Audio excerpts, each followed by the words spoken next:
Nos hemos acomodado, quizá hasta un poco demasiado, nos hemos acomodado. Nuestro siguiente invitado y servidora, José Antonio Echevarría, de la Asociación Amigos del Mundo. José Antonio, muy buenas. Hola, buenas tardes, Inés. No queríamos nosotros irnos de vacaciones sin dejar a los espectadores sin saber un poco, bueno, el balance que se hace desde la Asociación Amigos del Mundo de las jornadas ufológicas que habéis celebrado y que a priori tú me has dicho antes fuera de cámara que todo muy bien. Sí, perfectamente. Que en este lugar donde estamos ahora grabando, que sería un lugar muy adecuado, te decía yo también antes, Sí. para hablar quizás un poco de ese mundo fantasmal. ¿Te ha gustado el entorno a ti, como para inspirarte para algo de eso? Me ha gustado el entorno, que sería ideal para una tertulia precisamente sobre este tema de antigüedad, porque es un lugar encantador, muy bonito, me gusta mucho. Y tiene un montón de rincones, ¿eh, José Antonio? Nosotros que estos días hemos explorado. Que es una, para mí es una maravilla y sobre todo encajado en esa situación de hablar de ese más allá. 34ª jornadas. He tenido que mirar así de refilón el folleto porque no me acordaba del número de la edición. Ya lo comentábamos antes de que se celebrasen, que siguen gozando de muy buena salud. Pues sí, hasta este año ya podemos decir que ha sido en un ambiente muy bueno, fenomenal. Nos han felicitado la mayoría de los ponentes por esa asistencia que hemos tenido durante estos 6 días y que desde luego que no nos podemos quejar, porque realmente hemos tenido 3 días, 2 de ellos no teníamos dónde sentar a la gente. Y en absoluto, ¿no? Se nos tenían que quedar por los pasillos y los otros 3-4 días, pues menos, lleno. Pero prácticamente lleno también. O sea que ya te digo, el señor alcalde, que fue quien clausuró estas jornadas, mostró su contento precisamente por esta respuesta, porque sí que tenemos que tener en cuenta una cosa, que no solamente asiste gente de Colindres, sino que, como hemos dicho ya otras veces, vienen de todas las zonas limítrofes prácticamente, incluso del extranjero. Claro, es que son las únicas jornadas de este tipo, desde luego en la comarca, con lo cual la gente vendrá de otros lugares. Sí, y bueno, yo por la información que tengo a nivel nacional, prácticamente no hay ningún sitio donde se celebren 6 días de jornadas de estos, ya podemos decir, variados temas, porque no solamente se habla de ufología. No, porque ya lo de ufológico se os ha quedado, ya no le vas a cambiar el nombre, pero se os ha luego, quedado totalmente anacrónico casi. Claro, eso está totalmente grabado y por eso es un nombre que se continúa así. Aunque este año podríamos decir que sí se ha tocado un poquitín el tema ufológico con la conferencia de El secreto peor guardado de la era contemporánea o de la ufología, del área 51. De la ufología, que era lo del área 51, ¿no? Pero empezabais el lunes ¿con qué? Mira, el lunes empezamos con la PNL transpersonal. Con el ponente era Germán Bertolotto, que empezó muy suave la ponencia, era quizás un poco más técnica de lo que nosotros podríamos haber esperado, ¿no? Pero a medida que iba avanzando en su explicación, se iba haciendo más reconocible, por decirlo de alguna manera. ¿Por qué?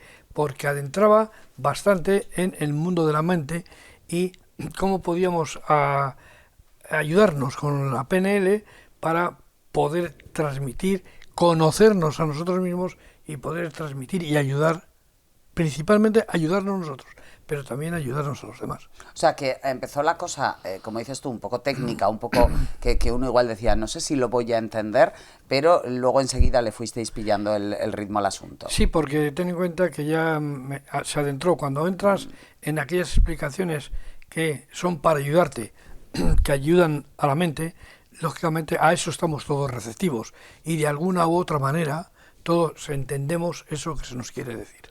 Fijaros que un nazi decía que una mentira contada 100 veces, ¿qué sucede? Lo estáis diciendo, ¿no? Ya lo conocéis, se termina convirtiendo en una verdad. Entonces, cuando te van contando los medios de comunicación una y otra vez, te lo terminas creyendo. Y cuando te lo crees, ya lo has aceptado. Y cuando lo has aceptado, ya te han preparado. Por eso, para mí, algo que decido es dejar la información que puedo en los medios de comunicación. Hay una escritora que escribe para el diario El País, la podéis investigar, Pilar Jericó. Estuvo en un programa de televisión, el programa del coronel Pedro Baños, que fue un coronel español, y entonces lo podéis buscar si queréis apuntar, las 10 estrategias de manipulación de los medios de comunicación. Entonces, cuando tú entiendes cómo utilizan los medios de comunicación para manipularlos, es cuando digo, perdón, si yo sirvo a la conciencia y cuento con esta información, yo esto lo tengo que compartir. ¿Sí? ¿Para qué? Porque mi objetivo es la paz. Yo estoy con un grupo que estamos trabajando a favor de la paz. Somos pro paz. Y si yo quiero sentir paz, la paz para mí es como lo opuesto al miedo, hablando un poco de emociones. Si siento miedo, me alejo de la paz. Y si quiero sentir paz, pues entonces lo que ayudo, como decía, a entrar en estados de relajación muy profunda, porque ¿qué pasa? Que la palabra estrés viene del verbo stringere, que significa provocar tensión. Entonces, cuando yo escucho guerra, entro en tensión, digo, que yo no tengo la nacionalidad argentina, que me convendría hacérmela, tengo hijos, ya no por mí, por las siguientes generaciones, ¿sí? Entonces, ¿qué pasa? Que se activa la palabra guerra, se activa la palabra miedo, y eso dicen que tiene mucha relación con las enfermedades. Por eso os animo a investigarlo. Yo lo que suelo decir es, no me creáis, pero no para promover la desconfianza, todo lo contrario, para promover la curiosidad. A mí no me gusta fomentar curiosidad, que investiguéis, que indaguéis más. Entonces, si estamos viendo la palabra miedo, guerra constantemente, es decir, eso a nivel inconsciente, como la charla que se va a dar el sábado, es un símbolo de comunicación sobre la población. Digo lamentablemente porque para mí fue muy triste empezar una carrera que empecé a ver, por ejemplo, los programas de televisión se llaman programas, porque al igual que la programación neurolingüística, programan, condicionan la mente humana. Y el martes tratabais un tema que yo ya dije, te lo dije a ti, que a mí me gusta mucho, que es el tema de Garabandal, porque me parece que, fíjate, se conoce mucho el caso de Fátima, de las apariciones de la Virgen de Fátima, las apariciones de la Virgen de Lourdes. Yo creo que Garabandal no tiene nada en materia de apariciones, en materia negocio, santuario y sacar pasta, se lo han montado muy diferente. A mí me parece que la historia de Garabandal tiene su aquel, ¿eh?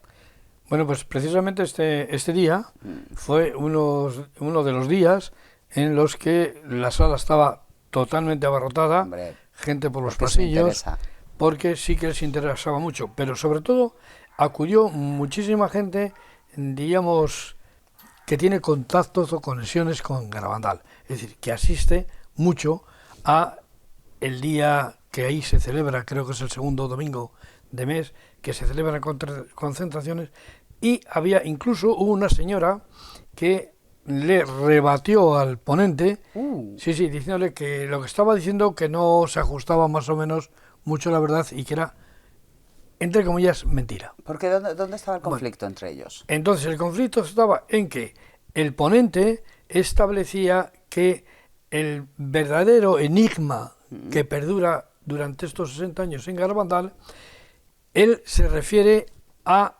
la posición en que las niñas se encontraban en momentos determinados cuando, según ellas, había esa aparición.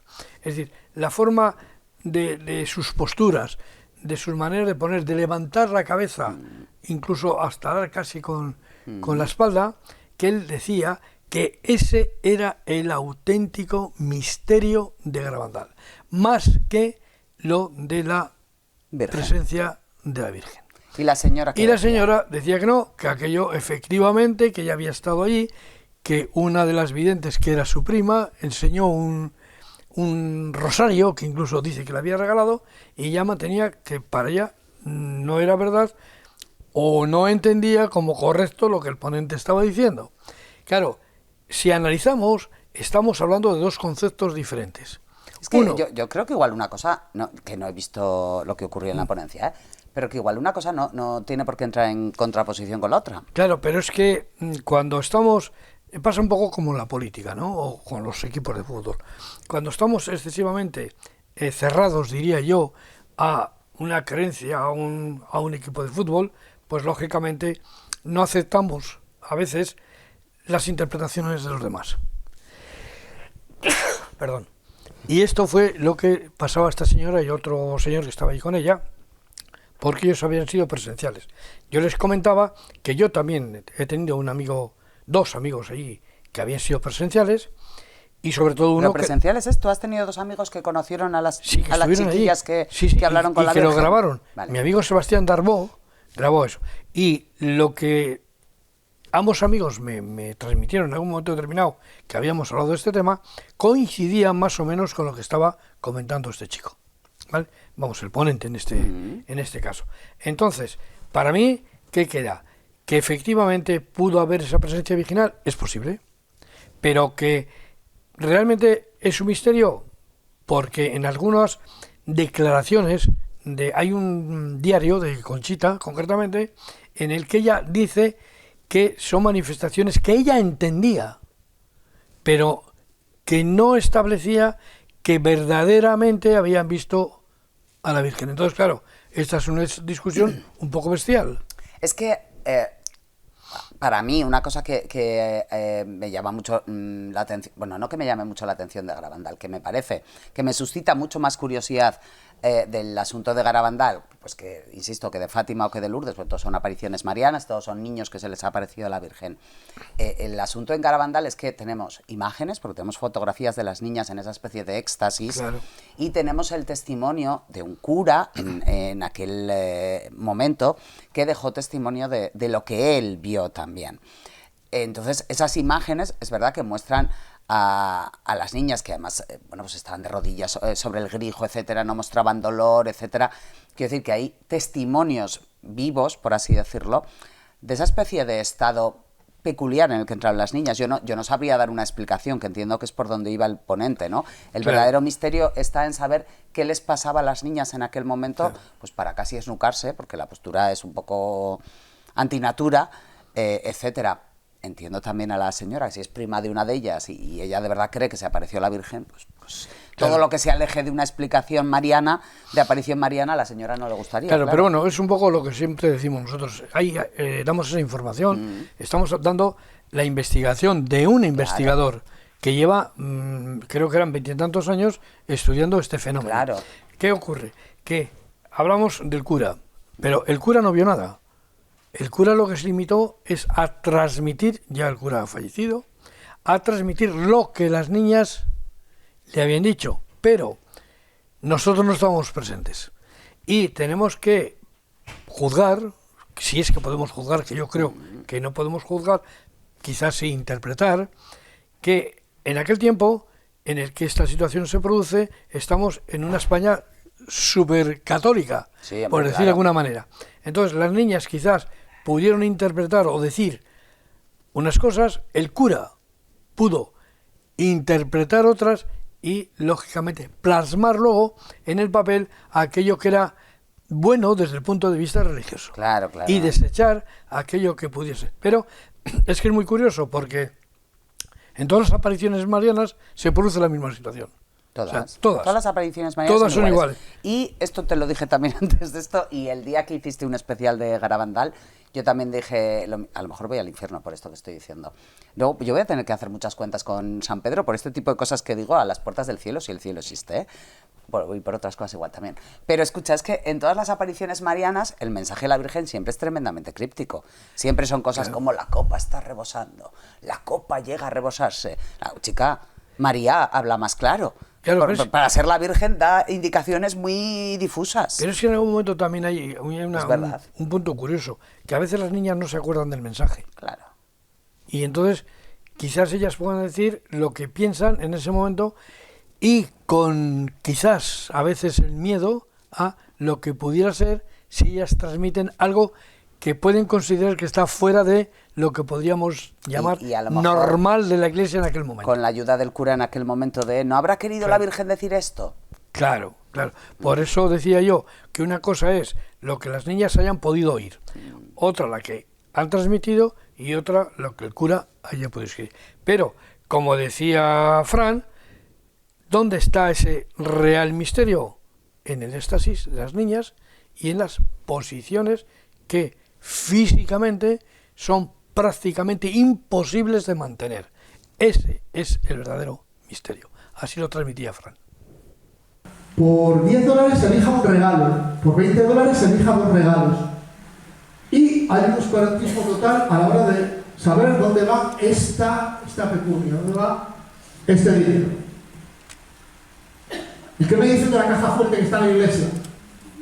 Hay un cepillo para la gente del pueblo y luego está esta caja fuerte con la palabra ofrenda en 4 idiomas, donde es muy difícil saber dónde se destina ese dinero, dónde va ese dinero, quién lo recoge. O sí, bueno, quién lo recoge sí, pero a mí me parece, si no tengo nada que ocultar, pues mire, esto es para los niños de África, el otro, no sé. Una nota curiosa. Si ustedes investigan, uno de los mejores vídeos que hay en una entrevista con Conchita fue al principio, en los años 70, y la realizó nada más y nada menos que la BBC. ¿Vale? Una nota curiosa, una pincelada curiosa. El doblaje de su voz, ella habla en inglés, el doblaje de su voz, ¿saben por quién está hecho? Por las dobladoras que hacían las películas de la Metro-Goldwyn-Mayer. Si ustedes ven el vídeo, que está en internet, les va a sonar la voz de Conchita en español, la que está doblada, claro, y la van a relacionar con películas famosísimas de la Metro-Goldwyn-Mayer. Claro, que sobre una pasta. Imagínense en aquella época contratar a esas personas, ¿sabes? Una voz. ¿Quién lo pagaba eso? Otro de los temas de las conferencias, José Antonio, que a ti te chifla, que es el tema que ya se acerca un poco al asunto OVNIs, Área 51. Bien, esta fue una conferencia también, quizás en una parte un poco inesperada, ¿no? Por nuestro amigo Alex Muniente, porque al menos yo y muchos de los presentes entendíamos que solo existía ese Área 51 en Nevada, en ese famoso desierto de Nevada, y resulta que también en España teníamos un Área 51 y en algunos otros sitios más. Al final no se llama exactamente Área 51, pero él decía que efectivamente ese tipo de Áreas 51 que existe en varios países donde se guardan secretos muy importantes, y quizás, decía él, que también mantenía un poquito la misma línea que yo he dicho siempre, de que esos secretos que existen en este tipo de bases nos han hecho avanzar muchísimo en un corto espacio de tiempo en tecnología y otros conocimientos. ¿Y en España dónde? ¿En Teruel, en Soria? Estoy diciendo los sitios más despoblados que se me ocurren. No recuerdo exactamente dónde. Joder, nos dijo. vamos a ver, José Antonio. Ha sido un fallo técnico. Aquí estamos. Bien. Pero bueno, quiero decirte que alguna persona me dijo así: oye, pues es que ese sitio que han mostrado ahí, porque se muestra en el vídeo, eso parecen unas cabañas. Digo, sí, pero una cosa es lo que aparece ahí y otra cosa es lo que hay debajo de ahí, ¿no? Entonces, bueno, pues lógicamente, de todas formas, el de la España, aunque lo supiera, tampoco lo podría decir, si me acordara, porque es un secreto y no podemos dar pistas de dónde se encuentran esos lugares, vamos a llamarles secretos. Venga, pues si es secreto, no desvelamos nosotros el secreto. No deja de ser curioso que son sospechosamente parecidos a los ovnis de Adamski. Y de hecho, el último ovni de tipo adamskiano se vio hace unos pocos años sobre el mar Báltico. Es decir, que se ve que los extraterrestres tendrán mucho cariño a este modelo. Queda hecho con remaches, tornillos, y dice la gente que ha estado dentro que tiene incluso volantes y embragues. En fin, el día que sea el metamano tendremos una grata sorpresa, ¿no? Pues todo esto fue a parar a la Área 51 y, más concretamente, al subsuelo, a las grutas y cavernas. Pero a partir de 1955, cuando ya la Guerra Fría estaba en su punto más álgido, pues vieron que el espionaje del territorio de la antigua Unión Soviética desde el aire se volvía cada vez más difícil, porque los aviones rusos eran más veloces, subían más y estaban mejor armados. Y bueno, hacía falta pues un nuevo tipo de avión, el avión espía. Aquí tenemos el prototipo del famoso U-2. Aquí hacemos mención a la Lockheed, porque la Lockheed entre los años 40 mantuvo contactos secretos con el gobierno, desarrollando aviones que se podrían calificar como extraños. A ver, ahora tampoco es la cuestión de hacer una conferencia sobre temas aeronáuticos, ¿no? Pero fueron fabricando, aparte de la Lockheed, la Northrop, pues fueron fabricando aviones bastante atípicos que no tenían nada que ver con lo que era la filosofía normal de las fuerzas aéreas. albergaran platillos volantes, se analizara tecnología extraterrestre, etc., es muy dudoso que fuese en el área 51, porque tienen demasiadas cosas para hacer prácticas. Ahora bien, no son los únicos. En este caso tenemos el equivalente, un equivalente ruso al área 51, está en el ciclo polar ártico y se dedican exactamente a lo mismo que los norteamericanos. Una base, pues, donde prueban tecnologías y demás y hacen sus historias. Ultra secreto. Aquí tenemos otra base, pero esta, cuidado, lo que han encontrado al fondo del mar. Ahora mismo, en la Marina rusa ha encontrado lo que es el casquete polar ártico, no solo ciudades sumergidas, sino cosas muy extrañas. Tan extrañas que, bueno, pues las meten por esta puerta y ahí dentro la montaña está excavada y las tienen ahí. Submarinos extraterrestres, por decirlo así, cosas que podrían ser intraterrestres, ¿por qué no? Y genios extraños. China también tiene su área 51. Esta se encuentra en la provincia de Ladakh, antes conocida como el Tíbet, para ellos el área de campo. A ver, esta información la sé porque durante años he estado trabajando con la gente de la Casa del Tíbet. Una de las tareas a las que se dedicó, pero con ciencia y ejército chino, fue buscar por las cuevas, a ver si podían encontrar las famosas vimanas que aparecen en libros como el Ramayana, el Mahabharata, etc. Al parecer, ya han encontrado las vimanas pequeñas, vimanas en un platillo volante. Esta base en concreto no hay forma humana de llegar por tierra. O vas con un avión o vas con un helicóptero. Lo que tienen las conferencias, José Antonio, también es que, bueno, cada día el tema a veces no tiene absolutamente nada que ver con el anterior. El jueves será Abracadabra, una gimnasia para la mente. Esto, que cuando lo explicaste de manera previa, yo me quedé un poco así como diciendo, ¿esto qué es? ¿Qué explicó el ponente? Bueno, nuestro ponente, que era Patricia Serrano, pues también nos adentró un poquitín en ese conocimiento del alma. Ella lo titulaba así Abracadabra porque su estudio está enfocado más a los niños que a otro tipo de trabajo. Pero en realidad lo que se trataba es de darnos también una serie de pautas para poder llegar a ese conocimiento del alma. Por eso habla de gimnasia para el alma, ¿no? Entonces, el adentrarnos en una relajación tipo hipnosis, decía ella, para poder llegar a aquellas partes oscuras, entre comillas, que podemos tener dentro de nuestro alma y que de alguna manera nos afecta también al corazón. Es decir, que en realidad estaríamos hablando de una relajación curativa tanto para el alma como para el cuerpo. Fue muy bonita la ponencia, había, te puedes imaginar, bastantes, por lo que me enteré, bastantes enfermeras y, claro, y algún médico que otro, claro, porque esto efectivamente les afectaba a todos ellos. Pero yo te digo, sería una forma de una sanación, por decir así, íntegra de nuestro cuerpo, ayudarnos a sanarnos nosotros mismos, cuidarnos nosotros mismos y a su vez poder sanar y curar a otras personas de nuestro entorno.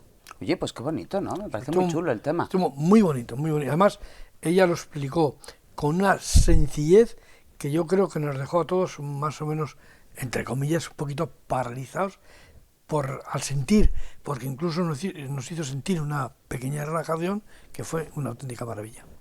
No puede ser, es mala, es tóxica para nuestra salud, hay que soltar. Y cuando nosotros ya hemos soltado, nos pasa una cosa muy curiosa. Y os lo anticipo, pero cuando os lo diga me vais a decir, bueno, esto ya me ha pasado a mí. Y lo que pasa es que cuando por fin tú dices, vale, ya lo he hecho, acepto que estoy metida en este fregado, me libero y me perdono a mí misma, y entonces perdono y libero a mi compañera de trabajo que me tiene negra, y entonces me desapego de ella. Perfecto, pues ¿sabes qué te va a pasar? Que la compañera de tu trabajo se va a ir. Y se va a ir, pero va a venir a sustituirla a una que es igual que ella. Y entonces tienes dos opciones, o volver a tardar mogollón de tiempo en volver a solucionar y acordarte, oye, a ver qué dijo Patricia, acepto, me libero, te libero y me desapego. tienes todo el tiempo del mundo o puedes ser súper vivo, súper cuca y coger y decir, uff, a ver, fulanita, papel. El papel lo soluciona mucho porque bajas la palabra y bajas la intención a este mundo, a la materialidad. Y entonces coges y le pones. Te pones tu nombre, tu propio nombre y pones, Patricia, acepto que la tía que me acaba de venir a mi trabajo es igual que la anterior, lo acepto. Acepto que me estoy dando muchísima cuenta, acepto que me perdono a mí misma, me libero y la libero a ella porque sé que no tiene ninguna culpa, solo está aquí para que yo aprenda esta lección y me desapego. De lo que hablabais el viernes en la cita de las jornadas ufológicas, es un tema que a mí también me parece súper interesante, que es el de las experiencias cercanas a la muerte. Sí. ECM, es que estaba buscando el acrónimo. Experiencias cercanas a la muerte, que además, yo me acuerdo que contaste, es que quien va a impartir la conferencia ha tenido una experiencia cercana a la muerte, lo ha vivido en primera persona. Sí, así es el doctor José Antonio Morales concretamente, que efectivamente él ha colaborado con Manuel Sanz en esos famosos libros y programas que ha hecho en situaciones entre la vida y la muerte, es decir, ese paso que tenemos que dar, y él lo había vivido en su propia persona, es decir, él había fallecido, había estado fallecido unos segundos y volvió a la vida. ¿Y qué contó de su experiencia? Entonces nos contó que efectivamente, que él cuando sale de su cuerpo, o sea, tuvo la típica experiencia sí, esta de verse desde fuera. De fuera de su cuerpo, vio todo lo que estaba allí, luego él lo transmitió una vez que se recuperó, lo transmitió, y nos dio a conocer que él había traspasado esa puerta y que se había encontrado efectivamente con luz, con esa luz famosa, y que se encontró con un amigo que había muerto, que había tenido un accidente, que había quedado desfigurado, y que allí cuando lo encontró estaba perfectamente bien. Y sí que le dijo, dice, no, es un momento, no puedes estar aquí. Y José parece ser que intentó darle un abrazo por aquello de me he encontrado con mi amigo. Pero dijo, no, me abraces porque en el momento que me abraces, lógicamente ya no vas a poder volver. Así que vuélvete otra vez. Y efectivamente él contaba esa experiencia que fue muy bonita, fue muy enriquecedora también para el total de la sala, que también estaba a tope, y nos dio esos pequeños parámetros que nosotros tendríamos que tener y olvidarnos un poco de ese miedo que a ver, el miedo le tenemos porque lógicamente no sabemos, ¿no?, qué es lo que nos espera al más allá. Claro, si nos dijeran que en el más allá estamos mejor que aquí, lógicamente nos iríamos todos para allá, ¿no? Pero bueno, que tenemos que evitar ese miedo, que la muerte no es tan traumática como en un principio parece. Claro, ¿a quién le parece traumática? A los que estamos aquí. A los que estamos allá parece ser que no es así. Fíjate que de las experiencias cercanas a la muerte, claro, se ha dado todo tipo de explicaciones. Quiero decir, hay testimonios de gente que cuenta eso que le ha pasado, y luego hay multitud de explicaciones, porque también está la explicación más puramente científica de cuando tienes una experiencia cercana a la muerte es porque está jodidillo. Pues habrá sido la medicación que hemos puesto, es porque estaba en un estado de coma, ha sido un sueño vívido, lúcido, etcétera, etcétera. Él contó algo de eso, de las posibles explicaciones científicas a esa experiencia cercana a la muerte, que el que la ha sentido, la ha sentido. Hombre, es que realmente explicaciones científicas en ese mundo es difícilmente existir. Yo me recuerdo en una ocasión que un investigador que se llama Fidel Delgado, pues ya es muy mayorcito, ya vive, en un congreso que yo estuve, este hombre iba por los hospitales analizando y estudiando esas situaciones premuerte. No todavía muerte, sino premuerte. No, premuerte. Y nos contaba una historia de que un señoruco, de estos ya mayores, que estaba ya casi a punto de morir, a poco tiempo de morir, estaba siempre con la gorra. Cuando ingresó en el hospital, llevaba su gorra tipo marinero, como aquí, y no había manera de que nadie le quitara la gorra. Hasta que un día aparece, van a verle y aparece con la gorra en la mano. Entonces le preguntan que qué pasa, y dice, no, es que han venido mis padres a buscarme y mi padre siempre me dijo que ante él no podía tener la gorra puesta. Y efectivamente, en la noche siguiente falleció. Hay un montón de testimonios. Un montón. Frente al número de personas que trabajan con enfermos terminales, pues no sé a qué porcentaje corresponde, pero sí hay testimonios de enfermeros o de médicos o de auxiliares que trabajan con enfermos terminales y que han visto morir a mucha gente y que dicen que hay muchas personas que justo antes de morir, bueno, pues que algo ven, ¿no? Que ven gente, que hay mucha gente que incluso habla y saluda a lo que parece que puedan ser sus familiares fallecidos, etcétera. Eso también está... Y yo concretamente he tenido esa experiencia con mi difunto padre, cuando estaba en el hospital de Valdecilla, que de ella falleció, y nos dijo a mi mujer y mi hija y mi hijo que estaban ahí, que no, decirle a esta gente que no haga más por mí, que ya he visto a mi padre y a mi madre ahí, que están ahí enfrente, que han venido a buscarme y ya no pueden hacer nada por mí. Y efectivamente también falleció posteriormente.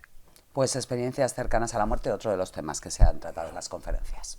Esto no es una alucinación de mis pacientes, porque yo lo he tenido. Y yo sé que esto es más real que la realidad. Y eso, entre otras transformaciones, me hizo tener otra comprensión diferente de este fenómeno, que la voy a compartir con vosotros. Yo quiero hacer una exposición de como mucho 45 minutos, no quiero abusar de vuestra paciencia, y después haremos un turno de preguntas.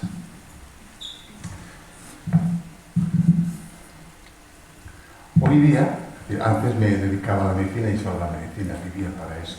Hoy en día, pues, soy una persona que lo que hago es que hago conferencias, escribí un libro para que se reflejase y sobre todo con un poder consolador y de ayuda. Es un libro de autoayuda, aunque parezca que se habla solamente de la muerte, en realidad se habla de las ECMs, intento explicar lo que es para que la gente lo entienda y ayudar a procesos de duelo y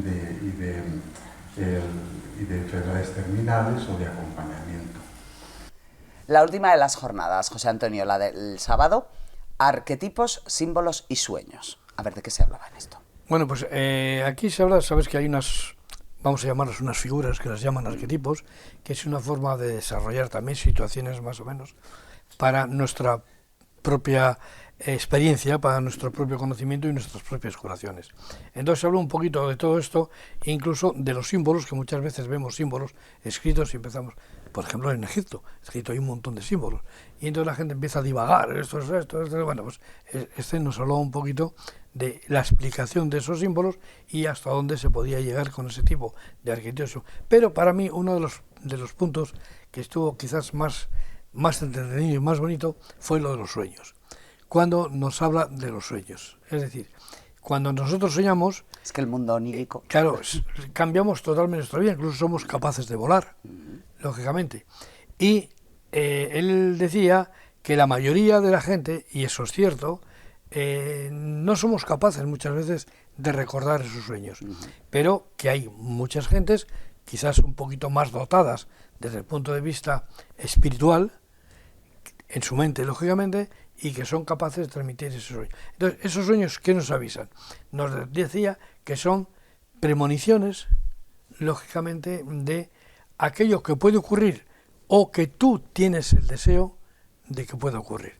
Y en cuanto a los símbolos, decía que el símbolo ha sido, o los símbolos, mejor dicho, que han sido el primer lenguaje del ser humano. Es decir, el ser humano... Claro. Cuando se conoce, cuando aquello había un montón de lenguas, es más, tampoco se hablaba. Entonces, ¿cómo se transmitían? Pues lógicamente a través de signos. Y como yo decía así un poco, en plan de broma, si yo voy a un país donde no conozco nada y voy a un bar y me viene el camarero a pedirme lo que tal, yo simbólicamente le digo, automáticamente ya sabe el camarero que quiero tomar algo. Otra cosa es lo que yo quiero tomar. Y luego ya a ver cómo os entendéis para especificarlo. Algo quiero tomar. Entonces, los símbolos, vuelvo a repetir, es el idioma ancestral de nuestro mundo. Y los sueños, fórmula para poder recordar, como al despertar prácticamente sí que recordamos todo el sueño, o prácticamente el sueño, tener una libretita encima de la mesa, apuntarlo y ahí tenemos nuestro sueño. Y luego hay cantidad de libros donde se explican esos sueños o esos símbolos dentro de ese sueño que tú has tenido y quizás puedas encontrar un camino de explicación a ese sueño. Es verdad, yo no tengo ni idea de si los sueños tienen explicación o no, pero es verdad que luego da mucha rabia esa sensación que tienes cuando te despiertas y has soñado algo y en ese primer microsegundo o lo que dure, tú te acuerdas, ¿no? Dices, qué flipada he soñado con esto, con lo otro, con tal. Y a los 5 minutos ya lo has olvidado. Ya te has olvidado, por eso. Y dices, yo recordaba el sueño y ahora ya no me acuerdo. Qué rabia da. Pues libretita y bolígrafo. Eso sí, así te acuerdas y puedes hacer incluso un análisis posterior de esos significados y estudiarlos, que te pueden ayudar, ¿eh? Decía Bartolomé que estos sueños muchas veces son indicativos de lo que tú puedes esperar y que puedes recibir. Que yo sabía que veía, yo sabía que él quería abrazarme y tal. Y yo también tuve el impulso de ir a abrazarlo. Y yo lo veía aquí, digamos, ¿no? Y entonces cuando yo fui a abrazarlo, él apartó la mirada y me transmitió, no me abraces o no podrás volver. Y aquello me descolocó. Había una segunda presencia, que digamos que sería, si Tomás José estaría aquí, donde en el sitio este, pues estaría, digamos, como allá. Un hombre que yo conocía, que su nombre auténtico era Joan, y este hombre, pues, tenía una característica, y es que este hombre era un curandero. Cuando le decían a San Agustín, ¿qué es el tiempo? Dice, yo lo sé. Yo sé lo que es el tiempo, pero no lo puedo explicar. ¿Qué es el tiempo? ¿Qué es el tiempo? Otra dimensión. Ese niño vive en otra dimensión. A los niños desarrollan una parte muy importante de lo que luego después será su capacidad de investigación, su curiosidad, esa imaginación creativa. Todo niño lleva aquí en su cerebro un lápiz y se pone a dibujar. Yo les hago dibujar a los nietos, pues que me dibujan. ¡Ay, qué me has dibujado! Pues te he dibujado en el espacio, claro está, dibujando lo que sea. Buena sensación, por tanto, después de las jornadas, José Antonio. Sí, ya como te decía al principio, una sensación espléndida y que lógicamente pues nos anima tanto a la alcaldía de Colindres como a nosotros para el año que viene, si Dios quiere, cuando nos toquen esas 35 jornadas, pues ver si tenemos, lógicamente, la misma ilusión, desde luego que sí, y el mismo respaldo del público, porque siempre decimos que si el público, lógicamente, no asiste, que sí que asiste, pues la alcaldía dirá, no tenemos público, hay 4 personas aquí, para 4 personas no nos vamos a gastar el dinero. Porque claro, como bien sabes, son ellos, el ayuntamiento, quien patrocina estas jornadas y que sin ellos tampoco se podría llevar a cabo. Entonces tenemos la conjunción de público, jornadas, muy buenos ponentes de primera fila y el año que viene esperamos seguir manteniendo esa primera fila superior, no sé si ya queremos a más, porque yo creo que ya no lo hay, pero bueno, que sí que el año que viene, si Dios quiere, tendremos también esos, como digo yo en el mundo torero, esos primeros espadas. Pues a ponerse a trabajar en las jornadas del año que viene, tú ya en la sección de cuando volvamos de vacaciones a partir del día 20, pero las jornadas casi que también, ¿eh? Que ya estas cosas hay que prepararlas con tiempo. Sí, no, además de verdad no crees que no, porque parece que no, pero lleva un tiempo el conectar, claro. y tampoco puedes esperar un mes o mes y medio, 2 meses antes para la jornada. Tenemos ya desde primeros de año, empezamos ya a buscar, bueno, de hecho ya he empezado a buscar. ¿Ya? Sí, ya mis ponentes. Con lo que nos queda todavía de 2025. José Antonio, bueno, como siempre, un placer. Gracias por haberte acercado de hasta aquí, hasta el Ancla. Bueno, gracias a vosotros y una vez más, pues, gracias a estas jornadas hemos dado a conocer una serie de misterios, ciencia y paraciencia. Entonces, amigos, como siempre decimos, atrévanse a saber que el saber nos hará libres. Buenas noches y hasta el próximo día.